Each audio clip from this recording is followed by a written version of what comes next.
Olá, galera. Nós estamos aí nos preparando para o vestibular. Cada dia ele está mais próximo.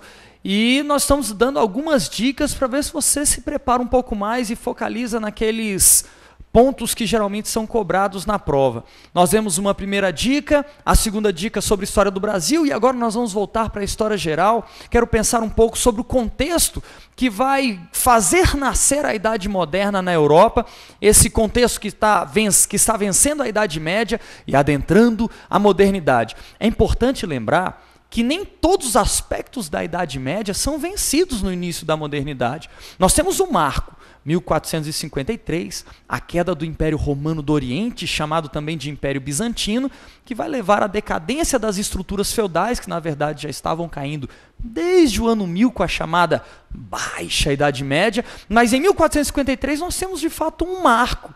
Mas não é simplesmente porque nós temos uma data que tudo mudou. 1453, os caras estavam na Idade Média. 1454, caracas, o mundo se transformou. Não, história é processo. Então nós temos alguns eventos contribuindo para essa transição da Idade Média para a Idade Moderna. São pelo menos 3 grandes transformações que estão bombando na Europa nessa transição. Em primeiro lugar, uma transformação política. Não sei se você lembra, se ainda está vivo na sua memória, mas durante a Idade Média a organização política era fragmentada. Cada senhor mandando no seu feudinho. Em cada feudo, um senhor exercendo poder político. É verdade que a igreja está sobre todos, tem um poder maior, mas em cada feudo, o poder político é exercido pelo senhor feudal daquela localidade. Os traços de suzerania e vassalagem contribuíam para essa fragmentação política. Chegando nos anos finais da Idade Média, nós temos a unificação desses poderes ao redor de alguns reis ou de algumas famílias dinásticas, formando assim o que na Idade Moderna, ou nessa transição para a Idade Moderna, nós chamaremos de absolutismo monárquico, ou os estados nacionais, que vão formar os próprios países da Europa. Veja, o poder que esse rei tem vem de 2 fontes principais, tanto da nobreza quanto da burguesia. O cara concentra todos os poderes em si. Transformou-se a política, antes fragmentada, agora unificada em torno de alguns reis. Mas temos também uma mudança intelectual para uma Europa que viveu controlada pelo domínio religioso. Nós teremos agora uma nova visão, o renascimento cultural e científico, iniciado sobretudo na Península Itálica, onde uma burguesia consolidada tinha muita grana para investir nas expressões artísticas, como grandes mecenas. Nós temos um novo pensar. O homem passa a ser o centro e a medida de todas as coisas.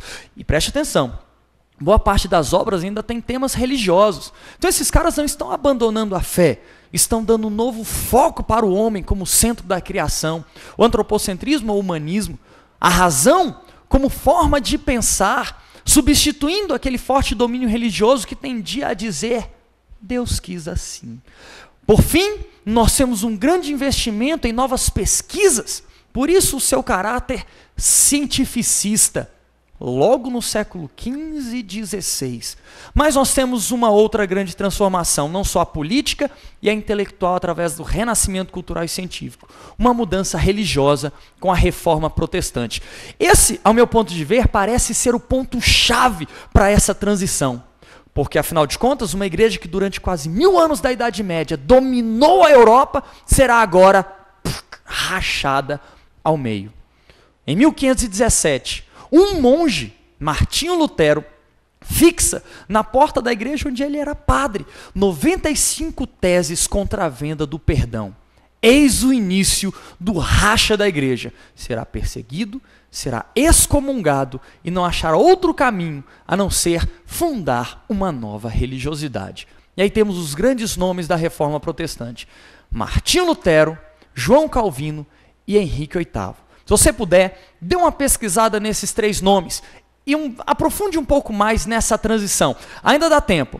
Olha, mais dicas virão. Eu espero que você, de fato, esteja nos acompanhando, se preparando um pouco melhor para o vestibular. Durante todo esse mês de maio, as dicas estão saindo por aí. Você bem preparado, você com certeza se dará muito melhor na prova, vai conseguir acertar muito mais itens. Nos acompanhe.